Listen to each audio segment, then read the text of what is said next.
الحمد لله نحمده ونستعينه ونستغفره ونؤمن به ونتوكل عليه ونعوذ بالله من شرور أنفسنا ومن سيئات أعمالنا من يهده الله فلا مضل له ومن يضلل فلا هادي له ونشهد أن لا إله إلا الله وحده لا شريك له ونشهد أن محمدا عبده ورسوله الذي أرسله الله تعالى بالحق بشيرا ونذيرا وداعيا إلى الله بإذنه وسراجا وقمرا منيرا فقد قال الله تعالى في كلامه المجيد والفرقانه الحميد أعوذ بالله من الشيطان الرجيم بسم الله الرحمن الرحيم إن عبادي ليس لك عليهم سلطان وكفى بربك وكيلا وقال تعالى في شأن حبيبه مخبرا وآمرا إن الله وملائكته يصلون على النبي يا أيها الذين آمنوا صلوا عليه وسلموا تسليما اللهم صل على محمد وعلى آل محمد كما صليت على إبراهيم وعلى آل إبراهيم إنك حميد مجيد اللهم بارك على محمد وعلى آل محمد كما باركت على إبراهيم وعلى آل إبراهيم إنك حميد مجيد সম্মানিত দিনদার পরহেজগার মুসলিম আসসালামু আলাইকুম ওয়া রাহমাতুল্লাহি ওয়া বারাকাতুহু। মহান আল্লাহ সুবহানাহু ওয়া তাআলার দরবারে অসংখ্য শুকরিয়া জ্ঞাপন করছি যে রব্বুল আলামিন আজকের এই সফর মাসের সর্বশেষ জুমাতে আমাকে আপনাকে সালাতুল জুমআ আদায় করার উদ্দেশ্যে যথাসময়ে আল্লাহ তাআলার ঘরে এসে বসার তৌফিক দিয়েছেন। পাশাপাশি সংক্ষিপ্ত পরিসরে মহাগ্রন্থ আল কোরআনে কারীম থেকে কিছু কথা বলা এবং শোনার জন্য আমাদেরকে বাছাই করেছেন। এজন্য আমরা সকলেই মনিবের দরবারে শুকরিয়া জানাচ্ছি, আলহামদুলিল্লাহ। পাশাপাশি অসংখ্য দরুদ এবং সালাম পেশ করছি আমাদের নবী সাইয়্যিদুল মুরসালিন আখিরি নবী মুহাম্মদুর রাসূলুল্লাহ সাল্লাল্লাহু আলাইহি সাল্লামের প্রতি। আমরা সকলেই সংক্ষিপ্ত আকারে তার উপর দরুদ এবং সালাম পেশ করি। আল্লাহুম্মা সাল্লি আলা মুহাম্মদ আল্লাহুম্মা বারিক আলা মুহাম্মদ। সম্মানিত হাজিরিন, মহাগ্রন্থ আল কোরআনের এই ধারাবাহিক সংক্ষিপ্ত আলোচনায় আজকে আমি তেলাওয়াত করেছি সূরা বনী ইসরাঈলের ছোট্ট একটি আয়াতে কারিমা, 65 নম্বর আয়াতে কারিমা তেলাওয়াত করেছি। আয়াতটি একেবারেই ক্ষুদ্র, কিন্তু এর ভিতরে অনেক কথা লুকায়িত আছে। আল্লাহ তাআলার নিকট তৌফিক কামনা করছি তিনি যেন আমাকে এই আয়াতের আলোকে প্রয়োজনীয় কিছু কথা সংক্ষিপ্ত পরিসরে বলার তৌফিক দিন, বলুন আমিন। সম্মানিত হাজিরিন, গত 3 সপ্তাহ যাবৎ আমরা যে বিষয়টা আলোচনা করছিলাম তার আজকে সমাপ্তি ঘটবে। সেটা হলো আল্লাহ তাআলার আদেশ অমান্য করে ইবলিস আল্লাহর দরবার থেকে বিতাড়িত হয়ে গেল। আল্লাহ তাআলা তাকে লানত দিয়ে তাকে রাজিম বলে আল্লাহর দরবার থেকে বিতাড়িত করে দিলেন এবং আমাদের জন্য ইবলিসকে চিরশত্রু হিসাবে পৃথিবীতে প্রেরণ করে দিলেন। ইবলিস যখন আল্লাহর দরবার থেকে নেমে আসে তখন সে চ্যালেঞ্জ করেছিল এই বলে যে আল্লাহ, যে আদমের কারণে আজকে আমার আপনার সন্তুষ্টি থেকে আমাকে বিতাড়িত হতে লাগলো, আমার পজিশন যে মর্যাদা আমার ছিল সেখান থেকে আমাকে নিচে নামতে হলো, আমি সেই আদমকে কখনো সফল হতে দেব না। গত জুমাতে বলেছিলাম এই আদম আমাদের 2টা মৌলিক কাজ, একটি কাজ হলো আল্লাহর দাসত্ব করা, আরেকটি কাজ হলো আল্লাহর খেলাফত আল্লাহর জমিনে বাস্তবায়ন করা। যেহেতু আল্লাহ তাআলা ইন্নী জাইলুন ফিল আরদি খলিফা এই ঘোষণা দিয়েই আদমকে পৃথিবীতে প্রেরণ করেছেন। এই ইবলিস এই মৌলিক 2টা কাজ থেকে আপনাকে আমাকে পৃথিবীর সমস্ত মানুষকে ফিরিয়ে রাখবে, এই মর্মে সে আল্লাহর সাথে পাকা পোক্তা ওয়াদা করে সে এসেছে। যার ফলে যেখানেই আমরা আল্লাহর দাসত্ব করতে যাই, যখনই আমরা কোনো ভালো কাজ করতে যাই, তখনই সেই শয়তান আমাদেরকে বাধাগ্রস্ত করে, ঠিক কিনা? তো শয়তান যখন আল্লাহর কাছ থেকে এই মর্মে কমিটমেন্ট দিয়ে আসলো যে আপনার বান্দাদেরকে আমি গুমরাহি করব, জাহান্নামী করব, তখন আল্লাহ তাআলা একটা মন্তব্য করেছিলেন শয়তানকে উদ্দেশ্য করে। সেই মন্তব্যটা সূরা এই বনী ইসরাঈলের এই 65 নং আয়াতে আল্লাহ তাআলা ছোট্ট করে বলেছেন। আল্লাহর মন্তব্য শয়তানের চ্যালেঞ্জের মোকাবেলা। মন্তব্য কি? ইন্না ইবাদি লাইসা লাকা আলাইহিম সুলতান। ইবলিস, তুমি যতই চেষ্টা করো না কেন আমার বান্দাদের উপর তোমার কোনো কর্তৃত্ব চলবে না। বলেন সুবহানাল্লাহ। আল্লাহ স্পষ্ট জানালেন ইন্না ইবাদি, নিশ্চয় যে ব্যক্তি আমার বান্দা হবে, লাইসা লাকা আলাইহিম সুলতান, তার উপর তোমার কর্তৃত্ব চলবে না। তুমি তাদেরকে পদস্খলিত করতে পারবে না, তুমি তাদেরকে গুমরাহি করতে পারবে না, তুমি তাদেরকে জাহান্নামের পথে নিতে পারবে না। শত চেষ্টা করলেও তুমি তাদের ব্যাপারে তুমি সফলতা অর্জন করতে পারবে না। বলেন সুবহানাল্লাহ। আল্লাহ গ্যারান্টি দিচ্ছেন আমাদের ব্যাপারে। আল্লাহ বলতেছেন ইন্না ইবাদি, নিশ্চয় আমার বান্দা। এইবার প্রশ্ন হলো, এই আয়াতটা 2টা অংশ, একটা হলো প্রথম অংশ বললাম, আর দ্বিতীয় অংশ হলো ওয়াকাফা বিরাব্বিকা ওয়াকিলা।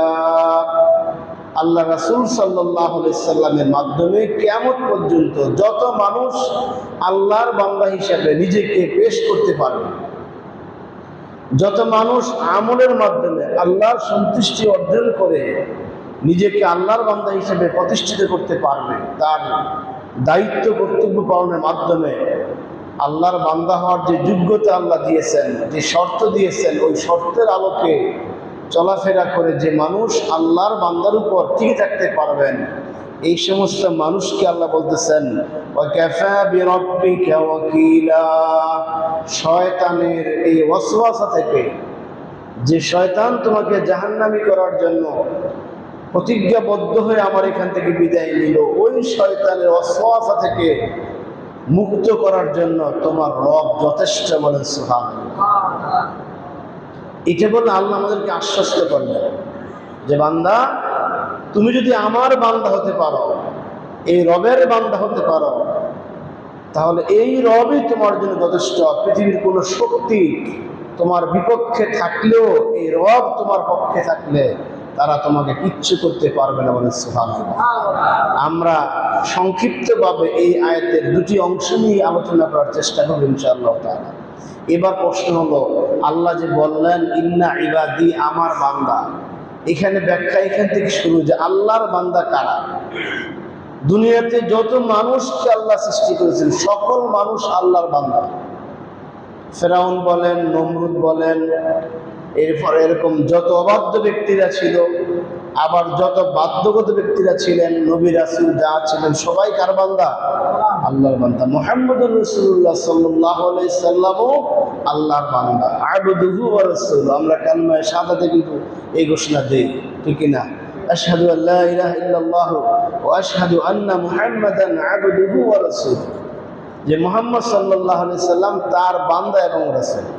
সুতরাং মুহাম্মদ সাল্লাল্লাহু আলাইহি সাল্লামও আল্লাহর বান্দা, আবু জেহেলও আল্লাহর বান্দা, ঠিক কিনা? কারণ আবু জেহেলকে আল্লাহই বানিয়েছে। কিন্তু মুহাম্মদ সাল্লাল্লাহু আলাইহি সাল্লাম এবং তার সাহাবীরা এবং তার উম্মতদের মধ্যে যে গুণ ছিল, যে বৈশিষ্ট্যগুলি ছিল, ওই বৈশিষ্ট্যগুলি আবু জেহেলের মধ্যে ছিল না। মুসা আলাইহিস সালামের মধ্যে যে গুণগুলি ছিল, ওই গুণগুলি ফেরাউনের কাছে ছিল না। ছিল কি না? না। ইব্রাহিম আলাইহিস সালামের মধ্যে যে গুণগুলি ছিল, ওই গুণগুলি নমরুদের মধ্যে ছিল না। অথচ দুইজনে কিন্তু আল্লাহর বান্দা। সম্মানিত হাজিরিন, একজন মানুষের যদি 4-5টা সন্তান থাকে, যেই সন্তানটা ওই পিতার অবাধ্য, অনেক সময় পিতা কিন্তু দুঃখ করে বলে, তুই আমার সন্তান না, আজ থেকে তোর সাথে আমার কোনো সম্পর্ক নাই। বলে কি না? কেন বলে? ওই সন্তানের দুষ্কৃতির কারণে পিতা তার পরিচয় দিতে চায় না, তাকে ত্যাজ্যপুত্র করে ফেলে, যদিও ওই পিতার সন্তান। তো এই ফেরাউন নমরুদ যদিও আল্লাহর বান্দা, কিন্তু তার অবাধ্যতার কারণে, দুষ্কৃতির কারণে, অন্যায়ের কারণে আল্লাহ তাআলার বান্দাতে সে এখন আর নাই। আল্লাহ তাআলা বান্দা, আল্লাহ কোরআনের বহু জায়গায় আল্লাহর বান্দা কারা, বহু জায়গায় আলোচনা করেছেন। ওইগুলি যদি আমরা একটা একটা করে আলোচনা করি, তাহলে বুঝতে পারবো আমি কি আল্লাহর বান্দা হতে পেরেছি, এটা আমরা বুঝতে পারবো। নাম তো আমাদের সবার আল্লাহর বান্দা। আব্দুল্লাহ আল্লাহর বান্দা, আব্দুর রহমান রহমানের বান্দা, আব্দুল খালেক খালেকের বান্দা, আব্দুল ওহাব ওহাবের বান্দা, যেগুলো আল্লাহর সিফাতি নাম। নাম তো আমাদের আছে, মুসলমানের নাম আল্লাহর সাথে সম্পৃক্ত। কিন্তু আমরা যদি আল্লাহর বান্দার যে গুণাবলী আল্লাহ তাআলা কোরআনের বিভিন্ন জায়গায় বলেছেন, ওই গুণাবলীগুলি যদি আমরা বিশ্লেষণ করি, একটা একটা আমরা বিশ্লেষণ করতে থাকি, তাহলে আমরা বুঝতে পারবো যে আমি আল্লাহর বান্দার কতটুকু গুণাগুণ অর্জন করতে পেরেছি, এবং আমাকে শয়তান আমাকে কোনো প্রকার অসফলতা দিতে পারবে না, যদি আল্লাহর বান্দার সেই গুণগুলি আমাদের মধ্যে এসে যায়। যেমন সূরা ফুরকান, কোরআনের একটি অন্যতম সূরা, সূরা আল ফুরকান, মদিনায় সূরাটি নাজিল হয়েছে। এই সূরার ৬৮ নম্বর আয়াত থেকে ৭৪ নম্বর আয়াত পর্যন্ত অনেকগুলি গুণের কথা বলা হয়েছে, ১০-১২টা গুণের কথা বলা হয়েছে। সূরা আল মুমিনুনের প্রথম থেকে ১০ আয়াতের মধ্যে ৬-৭টা গুণের কথা বলা হয়েছে। সূরা আনফালের প্রথম রুকুতে ৪-৫টা গুণের কথা বলা হয়েছে। সূরা বাকারার একবারে প্রথম রুকুতে 5টা গুণের কথা বলা হয়েছে। এগুলি সব আল্লাহর বান্দার গুণ। এই গুণাবলী যার মধ্যে আসবে সে আল্লাহর বান্দা। যেমন সূরা ফুরকানের এখানে আল্লাহ বলতেছেন, ওয়া ইবাদুর রহমান আল্লাযীনা ইয়ামশুনা আলাল আরদি হাওনা ওয়া ইযা খাতাবাহুমুল জাহিলুনা ক্বালু সালামা। এখানে আল্লাহ বলতেছেন ওয়া ইবাদুর রহমান, রহমানকে যিনি আল্লাহ তিনি রহমান, ঠিক কিনা? আল্লাহ নামুর রহমান, যিনি আল্লাহ তিনি রহমান, তিনি রহিম, তিনি গফুর। সুতরাং এখানে আল্লাহ পরিভাষা দিলেন রহমান। ওই আয়াতে আজকের আমাদের ব্যাখ্যাকৃত আয়াতে হলো ইন্না ইবাদি, আমার বান্দা। আর সূরা ফুরকানে বললেন ওয়া ইবাদুর রহমান, রহমানের বান্দা কারা?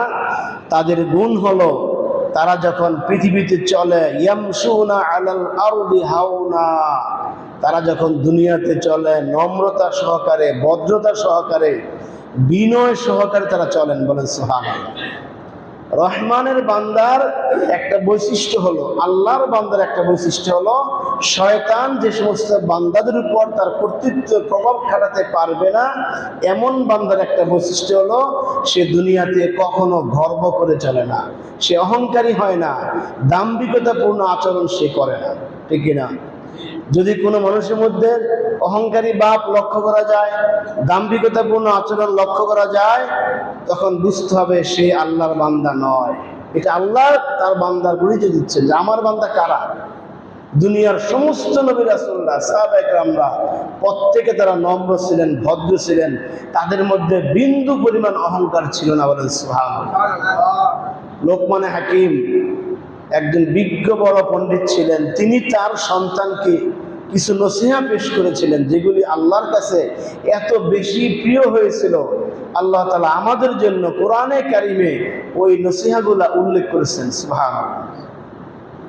এর মধ্যে একটা নসিহত তার সন্তানকে বলতেছেন, ওয়ালা তুসাইর খাদ্দাকা লিন্নাস, হে আমার সন্তান, আমার পুত্র, মানুষের সাথে মানুষকে কখনো অবজ্ঞা করবা না। সুবহানাল্লাহ, কত সুন্দর কথা। তুমি যত বড় হও না কেন, ওয়ালা তুসাইর খাদ্দাকা লিন্নাস, মানুষকে তুমি কখনো অবজ্ঞা করবে না। ওয়ালা তামশি ফিল আরদি মারহা, আর জমিনে তুমি ধম্ব সহকারে চলবে না, দাম্ভিকতাপূর্ণ আচরণ করবে না, অহংকারীমূলক কোনো কথা বলবে না। এই অহংকারীরা যারা অহংকার করেন তারা মানুষকে মানুষ মনে করেন না, তারা নিজেকেই বড় মনে করেন, অন্যকে তারা বড় মনে করেন না। ইন্নাল্লাহা লা ইউহিব্বু কুল্লা মুখতালিন ফাখুর, সন্তানকে বললেন তুমি অহংকার করবে না, আর জেনে রেখো আল্লাহ তাআলা কোনো অহংকারীকে ভালোবাসেন না। আমরা পৃথিবীর ইতিহাসে অনেক অহংকারী মানুষ আমরা ইতিহাস দেখেছি। ফেরাউন অহংকারী মানুষ ছিল, সে বলেছিল আনা রাব্বুকুল আ'লা, আমি হলাম এই পৃথিবীর সবচেয়ে বড় রব। বলেন নাউযুবিল্লাহ। সে অহংকার করেছিল আনা রাব্বুকুল আ'লা, যে আমি হলাম সবচেয়ে বড় রব, আমার উপরে আবার রবকে। সে মানুষকে মানুষ মনে করতো না। তার দলের বাহিরে যে লোকগুলা ছিল, বনি ইসরায়েলের যে লোকগুলি ছিল, অন্য গোত্রের যে লোকগুলি ছিল, ওই লোকগুলিকে সে মানুষ মনে করতো না। স্বৈরাচারী কায়দায়, অহংকারী কায়দায় তার জীবনকে চালিয়েছিল সে। আল্লাহ তাআলা তাকে পানিতে চুবিয়ে মেরেছেন, ঠিক কিনা? আপনারা সেই ইতিহাস জানেন, সবার জানা আছে। নমরুদ, সে নিজেকে এত বেশি অহংকারী মনে করত, সে আল্লাহর সাথে যুদ্ধে লিপ্ত হওয়ার দুঃসাহস দেখিয়েছিল। বলেন নাউযুবিল্লাহ। ইব্রাহিম আলাইহিস সালাম বললেন যে আমার আল্লাহ হলেন তিনি যিনি আমার জীবন দান করতে পারেন, আবার আমার জীবন নিতে পারেন, তিনি হলেন আল্লাহ। এই কথা বলার সাথে সাথে নমরুদ অহংকার করে বলেছিল আমিও তো জীবন দিতে পারি। বলার সাথে সাথে একজন ফাঁসির আসামিকে তিনি ছেড়ে দিলেন, বললেন এই যে আমি জীবন দিলাম। আরেকজন নিরপরাধ মানুষকে ধরে এনে হত্যা করলেন, বলেন এই যে আমি মৃত্যু দিলাম। বলেন নাউযুবিল্লাহ। এরকম অহংকারীরা মানুষকে তারা মানুষ মনে করে না। আল্লাহ নিষেধ করলেন ওয়ালা তামশি ফিল আরদি মারহা, জমিনে দম্ভ ভরে চলবে না। আল্লাহ তাআলা পৃথিবীতে কোনো অহংকারীকে ছেড়ে দেন নাই। আপনি নমরুদ, ফেরাউন, এদের ইতিহাস তো হাজার হাজার বছর আগে। আপনি আমাদের অতি নিকটতম ইতিহাস যদি আপনি ঘাটেন, দেখবেন অহংকারীদের অবস্থা আল্লাহ কি করেছে। আমাদের এই যে সেই পলাতক নেত্রী, মন্ত্রী, প্রধানমন্ত্রী বলতেন এই দেশ আমার বাবার, বলতে কি না বলতেন। সংসদে দাঁড়িয়ে তিনি বলেছিলেন আমাদেরকে প্রতিহত করতে পারে এমন কোন শক্তি বাংলাদেশে এখনো আবিষ্কার হয় নাই। এগুলা সংসদে বলেছিলেন। খেলা হবে, কি অহংকারী কথা বলছে কিনা ভুলে গেছেন? এক বছরে মানুষ তো ভুলে যায়। আমাদের সবচেয়ে বড় দুর্বল পয়েন্ট হলো আমরা অনেক কিছু ভুলে যাই। সুতরাং ১৫০০, ২০০০, ৩০০০, ৫০০০, ১০,০০০ বছর আগের ইতিহাসে যাওয়ার দরকার নাই।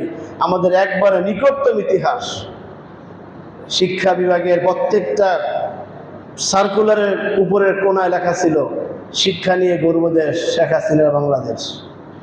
এখন কোথায় তিনি? অহংকারকে আল্লাহ তাআলা কখনোই ছাড়েন নাই।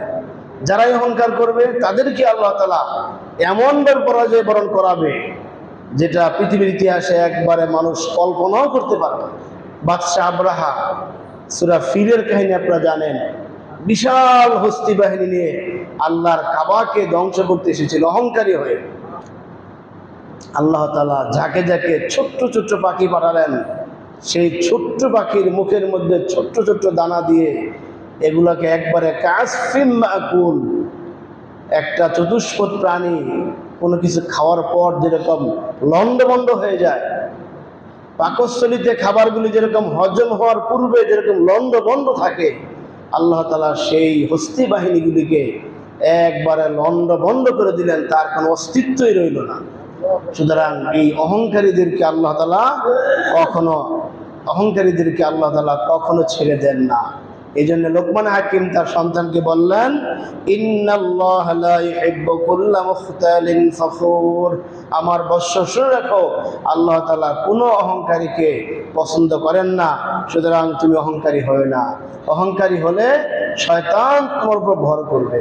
সুতরাং প্রথম বৈশিষ্ট্য হলো আল্লাহর বান্দা যারা, ইন্না ইবাদি লাইসা লাকা আলাইহিম সুলতান, যে সমস্ত বান্দার উপর শয়তানের প্রভাব খাটবে না, ওই সমস্ত বান্দার একটা বৈশিষ্ট্য হলো ওই সমস্ত বান্দারা বিনয়ী হয়, নরম মেজাজ সম্পন্ন হয়, কোমল হৃদয় তাদের হয়, তারা অহংকারী হয় না, তারা হয় নিরহংকার। বলেন সুবহানাল্লাহ। এখন আপনি আমি প্রত্যেকেই নিয়ে আমরা আত্মসমালোচনা করি যে আমার মধ্যে অহংকার আছে কিনা। যদি অহংকার থেকে থাকে, আপনি আল্লাহর বান্দার এই গুণটা অর্জন করতে পারেন নাই। নামে আপনি আল্লাহর বান্দা, নামে আপনি আব্দুল্লাহ, আব্দুর রহমান, কিন্তু বাস্তবে আপনি সেই আল্লাহর বান্দা আমি হতে পারি না যদি অহংকার মুক্ত জীবনযাপন না করতে পারি। দ্বিতীয়ত, ওয়াইদা খাতাবাহুমুল জাহিলুনা ক্বালু সালামা, জাহেলরা মূর্খরা যখন আল্লাহর এইরকম বান্দাদের সাথে কোনো বিষয়ে, কোনো মীমাংসিত বিষয়ে, কোনো প্রকার সব কিছু জানার পরও যদি তার সাথে বিতর্কে লিপ্ত হয়, তখন নিরাপত্তার স্বার্থে, ঝগড়া না হওয়ার স্বার্থে, গীবত শিকায়েত না হওয়ার স্বার্থে, তখন আল্লাহর বান্দা সেখান থেকে চলে যান, বলেন সালামা, অর্থাৎ তোমার উপর আল্লাহ শান্তি বর্ষিত হোক, তোমার সাথে আমি এই বিষয়ে ঝগড়ায় লিপ্ত হতে চাই না। এখানে আল্লাহ তাআলা যদিও জাহেল বলেছেন, জাহেল মানে মূর্খ, যে অক্ষর জ্ঞান সম্পন্ন যিনি নন তাকে জাহেল বলা হয়, কিন্তু এই আয়াতে এই জাহেলের অর্থ অক্ষর জ্ঞান সম্পন্ন নয় এমন ব্যক্তি না, বরং সব তিনি জানেন, সব তিনি বুঝেন, বুঝার পরও না বুঝার ভান করেন। মক্কার কাফের মুশরিকরা, মদিনার ইহুদির আয়াতগুলো মদিনা নাযিল হয়েছিল, মদিনার ইহুদিরা ভালো করে জানতো মুহাম্মদ সাল্লাল্লাহু আলাইহি সাল্লাম আল্লাহর পক্ষ থেকে প্রেরিত এক এবং সর্বশেষ নবী তিনি, এটা তারা ভালো করে জানতো, সবার জানা ছিল। তারা তাওরাতের মাধ্যমে, ইনজিলের মাধ্যমে অধ্যয়ন করে রাসূল সাল্লাল্লাহু আলাইহি সাল্লামের যে ব্যক্তিগত গুণাবলী, এই সব কিছু দেখে তারা বুঝতে পেরেছিল তিনি আল্লাহর নবী। এই সব কিছু জানার পরও ইহুদিরা এসে মুহাম্মদ সাল্লাল্লাহু আলাইহি সাল্লামের সাথে এরকম ঝগড়ায় লিপ্ত হতেন। আল্লাহ তাআলা আয়াত নাযিল করে দিলেন, হে আমার প্রিয় হাবিব, আপনি আপনার সাহাবীদেরকে এই কথা জানিয়ে দেন যে আল্লাহর বান্দাদের একটা বৈশিষ্ট্য হলো, যখন তারা এরকম জ্ঞান পাপী যারা আছে, জেনেও যারা না জেনার ভান করে, বুঝেও যারা না বুঝার ভান করে, এই সমস্ত ব্যক্তির সাথে আপনি তর্কে লিপ্ত হওয়ার প্রয়োজন নাই। কারণ এদের সাথে আপনি তর্কে লিপ্ত হলে ঝগড়া হবে, তখন সে কষ্ট পাবে, সে এমন কিছু কথা বলবে যেটা আপনার ব্যক্তিত্বের উপর আঘাত আনবে, এরকম কিছু সে বলতে পারে। আপনিও তখন রাগে গুসায় তার ব্যাপারে এমন কিছু কথা বলতে পারেন যে কথাগুলি শুভনীয় নয় একজন নবী হিসাবে, আল্লাহর একজন বান্দা হিসাবে। সম্মানিত হাজিরিন, এই রহমানের বান্দাদের, যে সমস্ত বান্দার উপর শয়তান প্রভাব বিস্তার করতে পারবে না, তাদের এই পর্যায়ে বৈশিষ্ট্য হলো এরা মানুষের সাথে ঝগড়ায় লিপ্ত হবে না, মানুষের সাথে ঝগড়ায় লিপ্ত হবে না। কেউ ঝগড়া করতে আসলেও তার সাথে নিরাপত্তার স্বার্থে, গীবত শিকায়েতের স্বার্থে সেখান থেকে ফিরে আসবে। এমন বান্দাদের উপর আল্লাহ তাআলা এই শয়তান কোনো আসর করতে পারবে না। আর যদি কথা বলার সাথে সাথে রেগে যায়, তাহলে সে রেগে গেল আর হেরে গেল, তখন তাদের মধ্যে একটা দূরত্ব তৈরি হয়ে গেল, একটা সম্পর্কের একটা অবনতি হয়ে গেল, যে কাজটা উচিত নয়। এটা আমাদেরকে আল্লাহ তাআলা বুঝার তৌফিক দিন, আমিন। 3 নম্বর যে বৈশিষ্ট্য, আল্লাযীনা ইয়াবিতুনা লিরাব্বিহিম সুজদাও ওয়া কিয়ামা, এরা রাতের বেলায় দাঁড়িয়ে এবং বসে বসে জিকিরের মাধ্যমে, সেজদার মাধ্যমে, তালিম তারবিয়াতের মাধ্যমে নির্দার আরাম আয়েশকে তারা বিসর্জন দিয়ে রাত্রি যাপন তারা করে। বলেন সুবহানাল্লাহ। এটা এটা অত্যন্ত বড় একটি গুণ। এখানে বলা হচ্ছে ইয়াবিতুনা লিরাব্বিহিম সুজদাও ওয়া কিয়ামা, রাতের ইবাদতের কথা বলা হয়েছে। আল্লাহর প্রিয় বান্দা যারা আছে তারা রাতে সমস্ত রাত ব্যাপী তারা আরাম আয়েশ করে না, বরং রাতের একটা অংশকে তারা ছেড়ে দেয় আল্লাহর দাসত্বের জন্য। রাতের ইবাদত অত্যন্ত গুরুত্বপূর্ণ আমল। এখানে মুফাসসির কিরামরা সালাতুত তাহাজ্জুদের কথা বলেছে, যে আল্লাহর প্রিয় বান্দা যাদের উপর শয়তান ভর করতে পারবে না তারা তাহাজ্জুদ গুজারি হয়। বলেন সুবহানাল্লাহ। তাহাজ্জুদের ফজিলত অনেক ফজিলত। কেন? এর কারণ হলো এই তাহাজ্জুদ নামাজটা একান্ত চিত্তে নিরিবিলিভাবে শুধুমাত্র আল্লাহর উদ্দেশ্যে পড়ার জন্য যেই পরিবেশের প্রয়োজন, পূর্ণমাত্রায় সেই পরিবেশ তাহাজ্জুদের নামাজের সময়ে পাওয়া যায়, ঠিক কিনা? রাতের বেলা সবাই ঘুমিয়ে আছে, চারদিক নীরব নিস্তব্ধ, আপনি ফ্রেশ মন নিয়ে আল্লাহর সামনে আপনি সেজদা করতে পারেন, দাঁড়িয়ে আল্লাহর ইবাদত করতে পারেন, কোরআন তেলাওয়াত করতে পারেন, জিকির করতে পারেন। তখন দুনিয়ার কোনো কোলাহল, কোনো শব্দ, কোনো ঝামেলা আপনার কাছে আসবে না। এমনকি কেউ আপনাকে ফোনও দিবে না। আমরা যখন দিনে নামাজ পড়ি কত ফোন আসে, বিভিন্ন সমস্যা আছে, পাশে লোকজন আসে, আবার লৌকিকতার একটা প্রবণতা থাকে। যেহেতু আমরা মানুষ, আমরা দুর্বল, অনেক ক্ষেত্রে আমরা অনেক কিছু গোপনে করার চেষ্টা করলেও আমাদের ভিতরে সেই লৌকিকতার একটা প্রবণতা চলে আসে, কিন্তু তাহাজ্জুদ নামাজের মাধ্যমে সেইটা আসে না।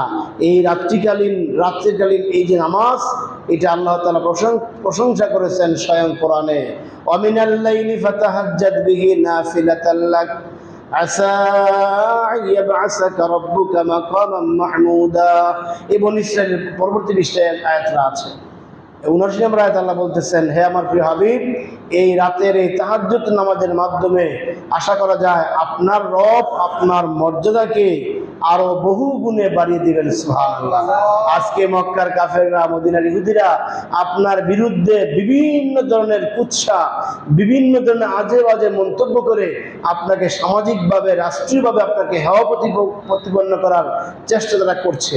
এই অবস্থায় আপনি হতাশ না হয়ে, অধৈর্য না হয়ে রাতের বেলায় সংগোপনে আমি আল্লাহর দাসত্ব করুন, তাহাজ্জুদের সালাত আদায় করুন।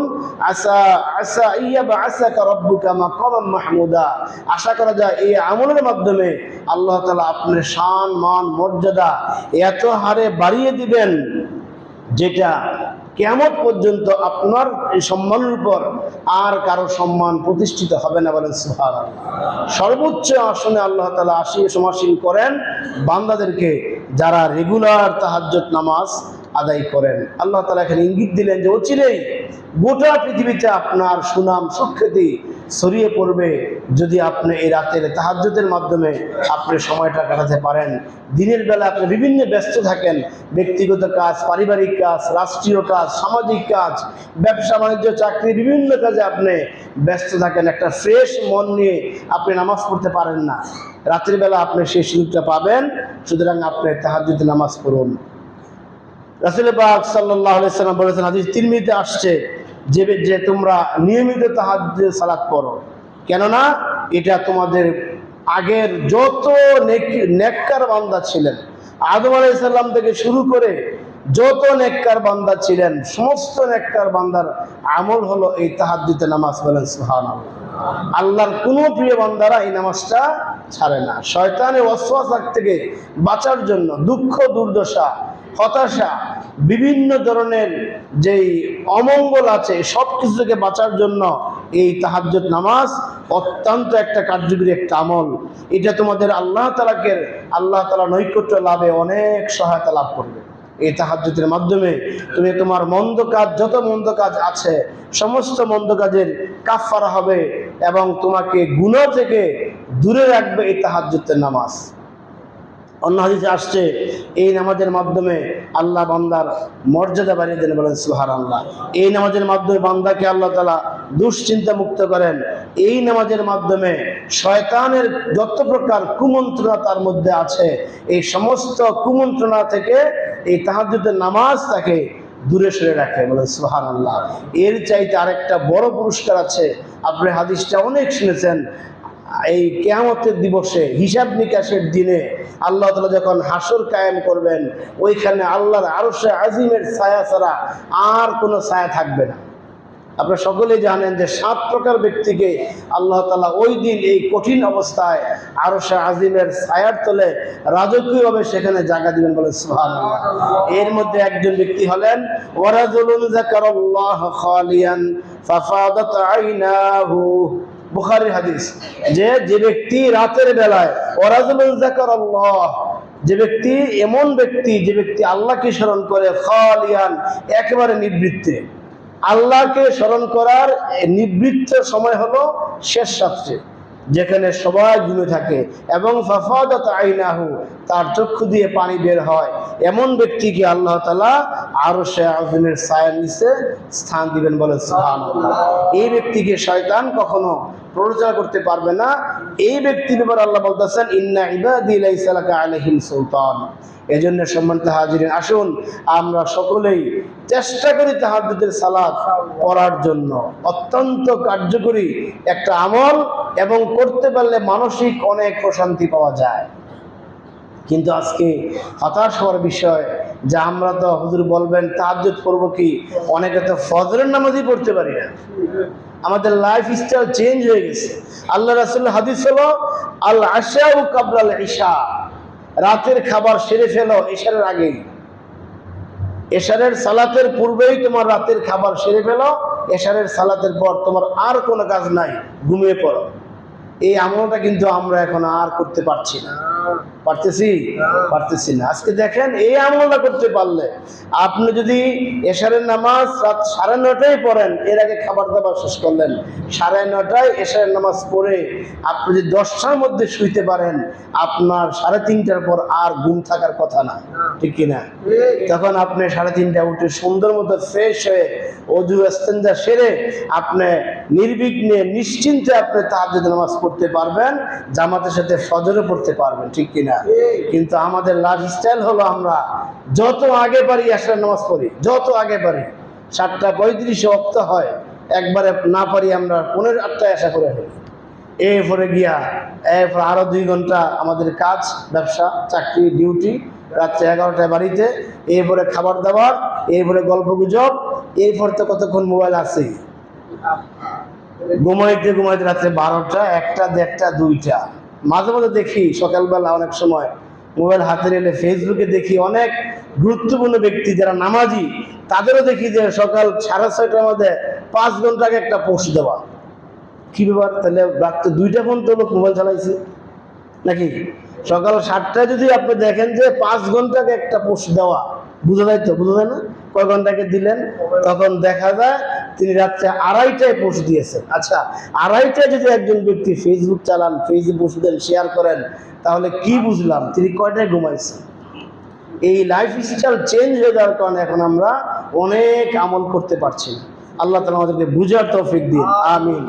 যে সমস্ত বান্দাদের উপর শয়তান প্রভাব খাটাতে পারে না, ওই সমস্ত বান্দার আরেকটা গুণ হলো ওয়াল্লাযীনা ইয়াকুলুনা রাব্বানা ইসরিফ আন্না আযাবা জাহান্নাম। এরা তাহাজ্জুদ নামাজ পড়ে সারাদিন ভালো হয়ে চলে, 5 ওয়াক্ত জামাতে নামাজ পড়ে, জিকির, আজকার, তালিম, তারবিয়াত সবগুলি করে। এই সবগুলি করার পরও তারা নিশ্চিন্ত মনে থাকে না, বরং তাদের ভিতরে ভয় থাকে। আল্লাহর নিকট যখনই হাত তোলেন, যখনই দোয়া করেন, বলেন এই কথা, রব্বানা ইসরিফ আন্না আযাবা জাহান্নাম, হে আল্লাহ দয়া করে তুমি আমাকে জাহান্নামের আযাব থেকে মুক্তি দাও, বলেন সুবহানাল্লাহ। চিন্তা করছেন, তাহাজ্জুদের নামাজ পড়লেন, সমস্ত ভালো আমল করলেন, তারপর হাত তুলে বলেন কি, রব্বানা ইসরিফ আন্না আযাবা জাহান্নাম।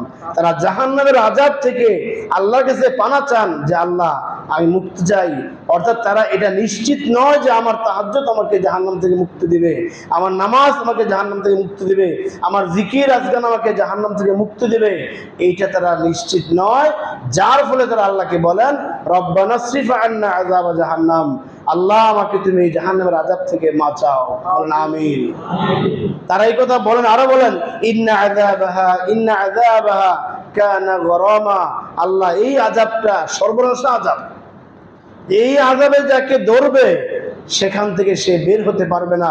শুধু তাই নয়, ইন্নাহা সাআত মুস্তাকাররা ওয়া মুকামা, এই আযাবটা অত্যন্ত নিকৃষ্ট একটা আযাব, বলেন নাউযুবিল্লাহ। এই ব্যক্তিরা জানে এই কথা, রব্বানা ইন্নাকা মান তুদখিলিন নারা ফাকাদ আখযাইতাহু। তারা এই কথা জানে যে যেই ব্যক্তিকে এই আযাবে ধরবে সেখান থেকে এই ব্যক্তিকে বের করার আর কেউ নাই। ওয়ামালিয যালিমিনা মিন আনসার, এবং এই ব্যক্তির পক্ষে কোনো সুপারিশকারী, কোনো সাহায্যকারী তারা খুঁজে পাবে না। এরকম চিন্তা ভাবনা নিয়ে, এরকম দোয়া দুরুদের মাধ্যমে, জাহান্নামের আযাব থেকে মুক্তির মাধ্যমে যে সমস্ত ব্যক্তিরা তাদের জীবনকে চালাবেন, এদেরকে আল্লাহ বলছেন তারা আমার বান্দা। বলেন সুবহানাল্লাহ। আল্লাহ ইবাদুর রহমান, রহমানে বান্দা, যে আল্লাহ বললেন সূরা বনী ইসরাঈল, আজকে আমাদের এই আজকের যে আলোচ্য আয়াত, ইন্না ইবাদি লাইসা লাকা আলাইহিম সুলতান, আমার বান্দার উপর শয়তানের কোনো প্রভাব পড়বে না, এরা হলেন সেই বান্দা। এরকম আরো অনেক আমল আছে যে সমস্ত আমলের মাধ্যমে আপনাকে জাহান্নামের আযাব থেকে মুক্ত করবে।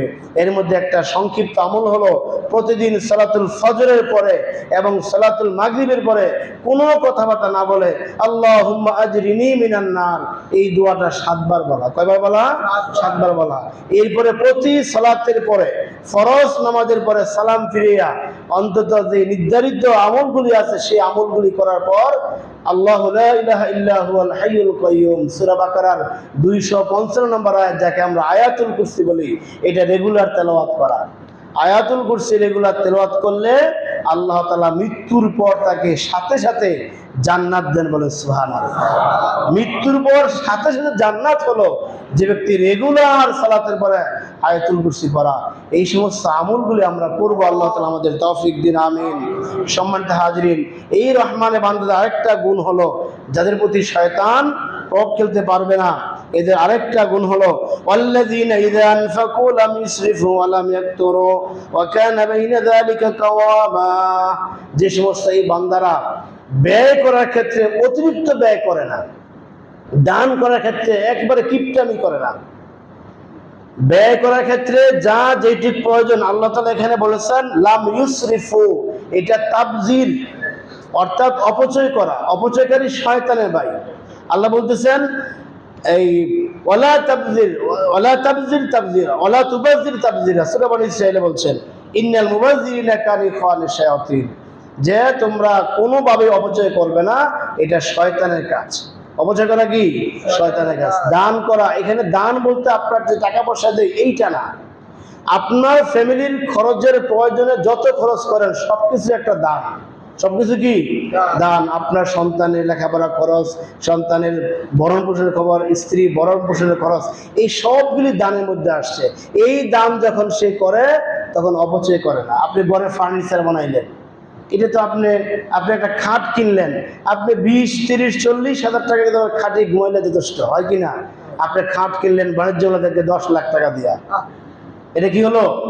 অপচয়। একটা চেয়ার বানাইলেন 5 থেকে 6, 6 থেকে 10, এর মধ্যে চেয়ার হলেই বক্তা সুন্দর করে ওয়াজ করতে পারে না। আপনার টাকা আছে, চেয়ার বানাবো 50,000 টাকা দিয়া। কয় টাকা দিয়া? এটা কি হয়েছে? এই আয়াতের খেলা হয়েছে।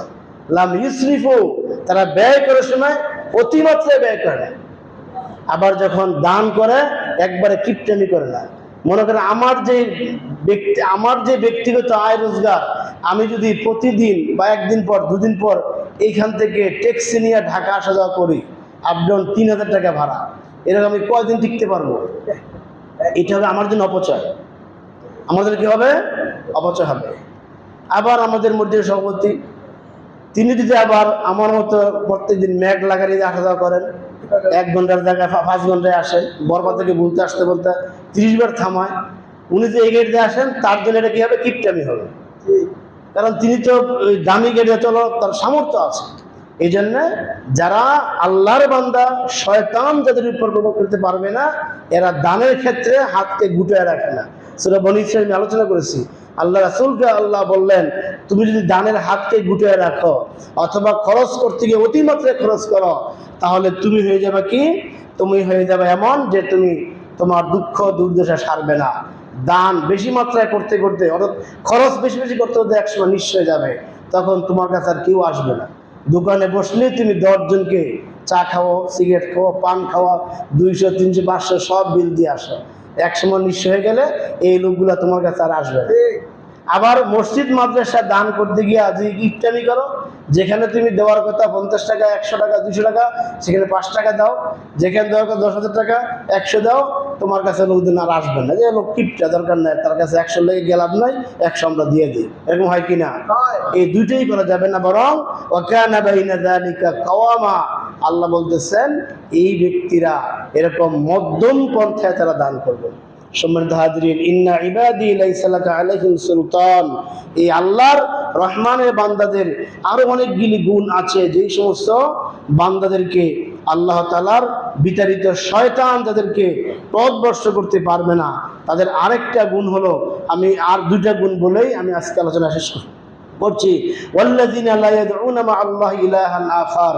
এরা যখন আল্লাহর দাসত্ব করবে, আল্লাহকে যখন ডাকবে, আল্লাহ ছাড়া তাদের এই দাসত্বের মধ্যে আর কাউকে শরীক করবে না। এটা আল্লাহর বান্দার একটা বৈশিষ্ট্য, যে এখানে শরীকের অর্থ হলো লৌকিকতা। আমরা তো মূর্তি পূজা কেউ করি না, কেউ করি আমরা? আমরা এখানে যারা আছি কেউ মাজারে যাই না, যারা মাজার পূজারী তারা এখানে কেউ আসে না। আপনি খবর নিয়ে দেখেন, যারা সেই শাহজালাল, মাইজবান্ডার বিভিন্ন মাজারে পড়ে আছে, এরা কেউ এখন মসজিদে নেই, সব বাইরে আছে। আপনি দেখবেন এই সিলেট মাজারে গেলে আজানের আগে, নামাজের আগে কত গাঞ্জটি, বড় বড় চুল, সবগুলি মাজারের পাশে বসা, সবগুলি বসা, যে আজান হয় সবগুলি জায়গা। একটা মসজিদ ঢুকেন, আমি খেয়াল করছি, একটা থাকে না, সব বেরিয়ে জায়গা। মুসল্লিরা নামাজ পড়া শেষ, মুসল্লিরা বাড়া, তখন তারা আসে। তার মানে এই মুশরিকগুলো সেখানে শিরিক করতেছে। আমরা আলহামদুলিল্লাহ যারা আছি, আমরা ওই শিরিকটা করি না, কিন্তু আমরা করি কি, লৌকিকতা অনেক সময় আমাদের হয়ে যায়।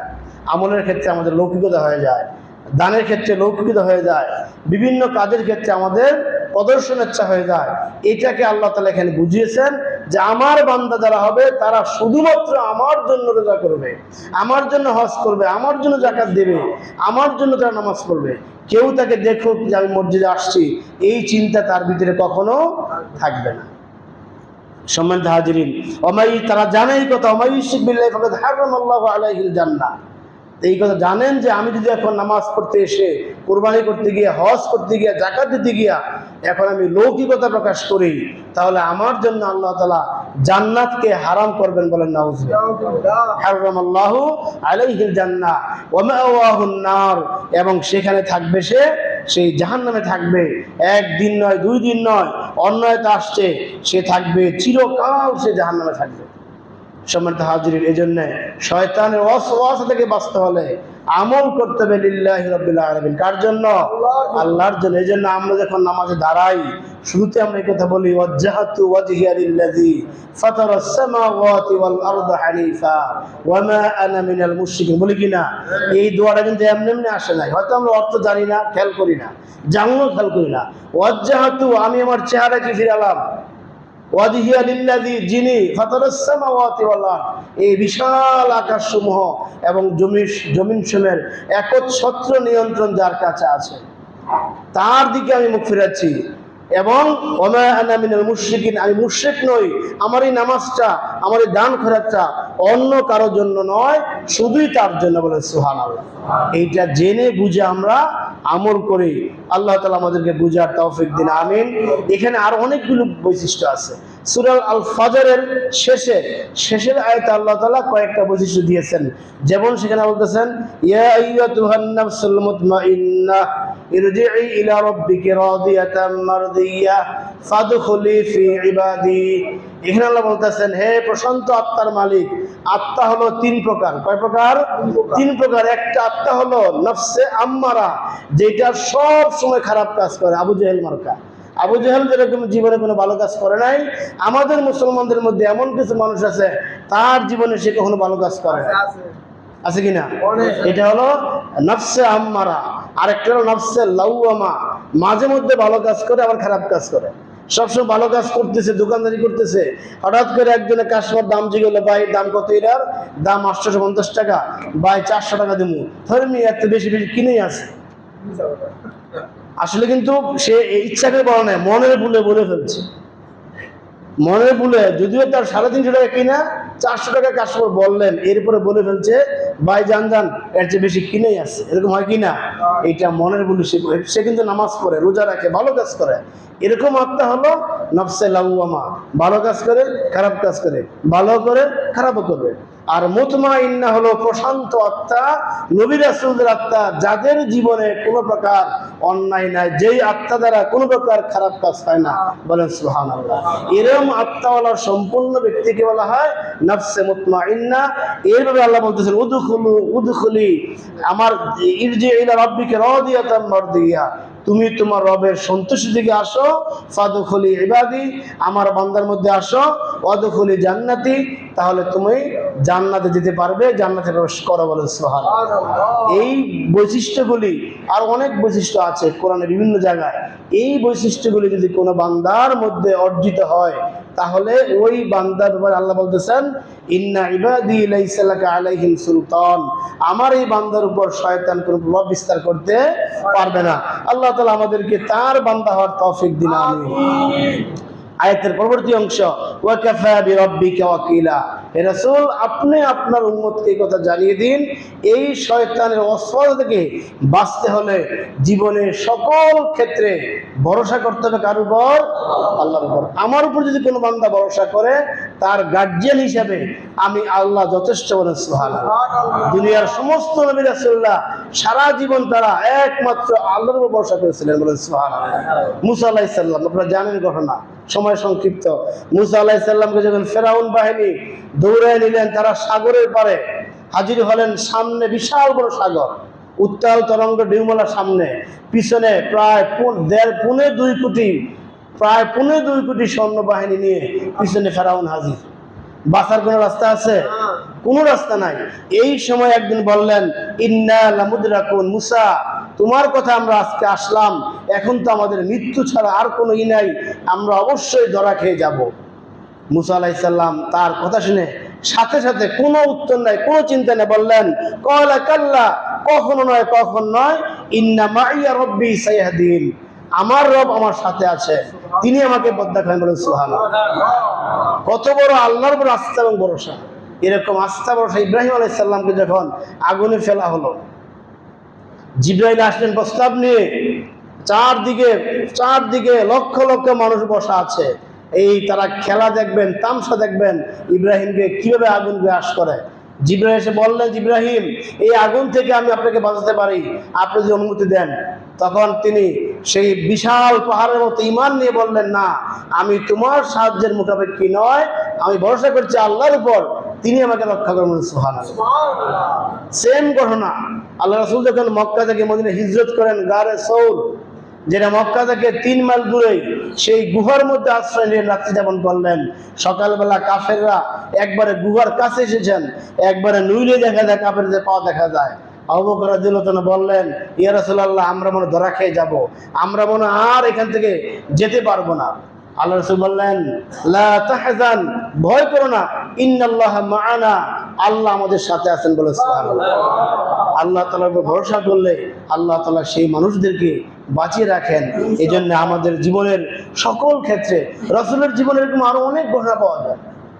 এক ইহুদি আল্লাহ রাসূলের তরবারি, তিনি কোনো যুদ্ধ থেকে আসার সময় এক গাছের নিচে বিশ্রাম করেছিলেন, তরবারিটা গাছের পাশে রেখে। এক ইহুদি সেই তরবারি খুলে রাসূলের উপর আঘাত করে বললেন, হে মুহাম্মদ, এবার তোমাকে কে রক্ষা করবে? আল্লাহ রাসূল কোনো কথা না বলে, কোনো চিন্তা না করে ডাইরেক্ট বললেন যে আল্লাহ। সুবহানাল্লাহ। সাথে সাথে এই কাঁপতে কাঁপতে ইহুদি তরবারি হাত থেকে পড়ে যায়। সুবহানাল্লাহ। এরকম ভাবে যদি আমরা আল্লাহর ভরসা করতে পারি, শয়তান আমাদেরকে ওয়াসওয়াসা করতে পারবে না। আল্লাহর নিকট দোয়া করি আমরা প্রত্যেকেই আল্লাহর প্রকৃত বান্দা হতে পারি এবং আমাদের সমস্ত কাজকর্মে একমাত্র আমরা আল্লাহকেই ভরসা করতে পারি, সেই তৌফিক কামনা করছি। ওয়া আখিরু দাওয়ানা আলহামদুলিল্লাহি রাব্বিল আলামিন।